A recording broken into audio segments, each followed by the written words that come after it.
A few days ago, a group of scientists, doctors, environmental organizers, and concerned citizens got together and they called for the urgent stop to the deployment of 5G. They said that it's been proven harmful to human bodies, that this is an experiment on humanity, and that this should be called a crime under international law.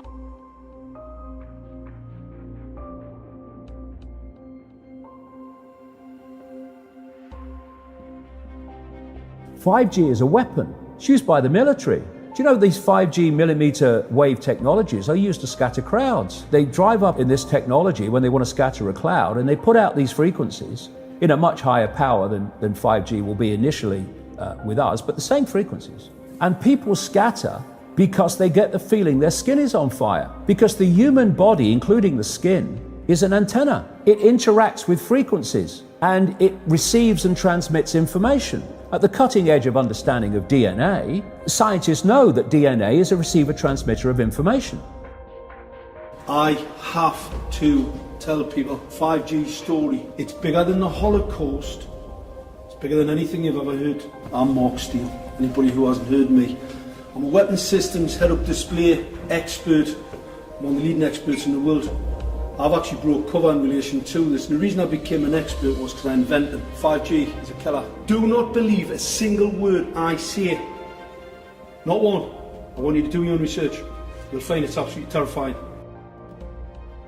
There are going to be boxes broadcasting 5G, this weapon, down every street, all over the world. What we're concerned about 5G is that it's going to require a transmitter about every 3 to 10 homes. So you're talking about a small cell tower placed in front of your home. Because at these high frequencies, you can't have... It doesn't travel very well. Yeah. And people need to understand, it's 24 gigahertz to 90 gigahertz.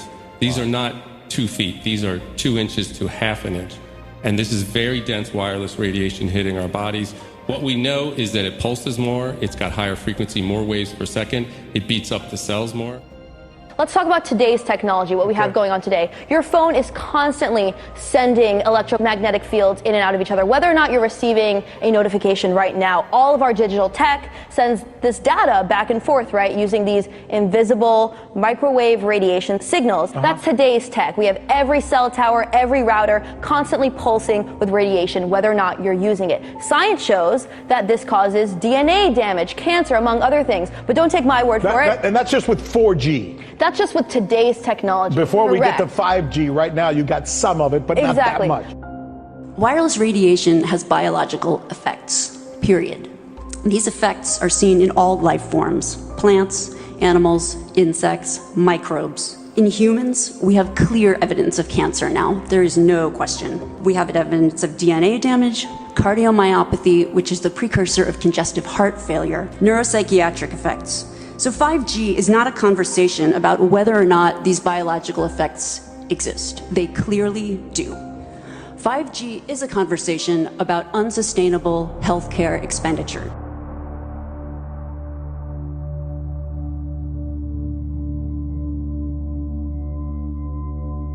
So we are electromagnetic, electrical organisms, transmitters and receivers of information. When our electromagnetic fields are in balance and harmony, we have health. We have psychological health and we have physical health. The reason that this technological society is causing so much psychological and, quote, physical disease is because these frequencies, technologically driven, and we live in this Wi-Fi world now and all the phone masts and all the rest of it, these technologically generated frequencies are scrambling the balance of the human electromagnetic electrical communication systems. And if you scramble them, you create a state of disharmony, dis-ease, which plays through to physical and mental, emotional, psychological dis-ease. And there's another point to this. The brain processes information electrically. It communicates with the cellular structure electrically, and it operates within a certain band of frequency.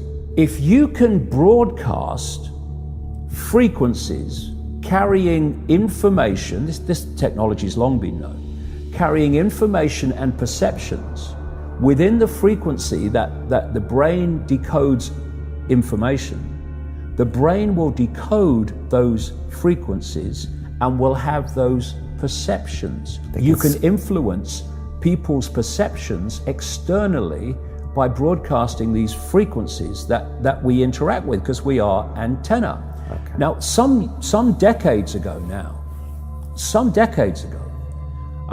there was a guy who worked out the frequencies of different emotional states. This is long ago. I mean, it's very, very sophisticated now. So every thought, every emotional response is a frequency. It generates a frequency, and it is of itself a frequency. Hate is a frequency, and it's different to love. You know, when you are in a room and there's lots of aggression and conflict and hatred, you feel it. What do people say? Oh God, you can cut the atmosphere with a knife in there. That is because the frequencies of hate and conflict have been so generated, they have changed the electromagnetic field of the room. Okay, so 5G is going to be weaponized against us potentially. Yeah, but the point being that they worked out the frequencies of various emotions, including rage and what have you. And basically, they can play across a community these frequencies without anyone knowing. And it starts to have an effect. And it starts to build rage, it starts to build anger. And people might not realize why they're feeling it, but they start to feel it. And then what they do is they trigger that with an event. Maybe some guy is attacked by the police or something, or somebody's arrested for something they didn't commit. And now there's the trigger. The blue touch paper's been lit of this manufactured frequency-driven rage, and you have mass riots and what have you, and people do things that they wouldn't normally do. And you can make people depressed. You know, the American military, they've admitted this. They have technology that fires frequencies at the enemy that basically breaks the enemy's spirit so they give up and put their weapons down. This is the technology we're dealing with. Now you take that into account and then you think of 5G. First of all, 5G doesn't travel well because of the nature of its frequency.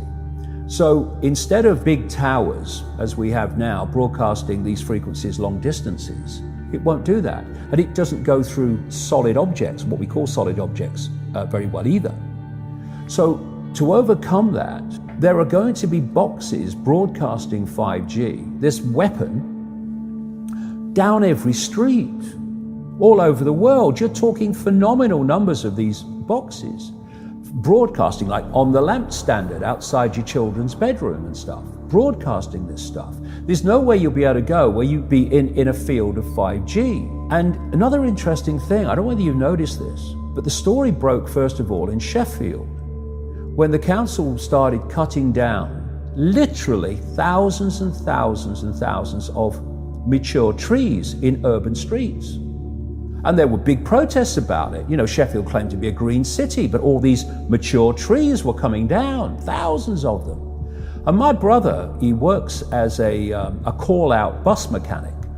So a bus will break down, they'll call him, he'll come down and fix it on the side of the road. So he's traveling all the time. And he's saying it's amazing how many mature trees are being cut down.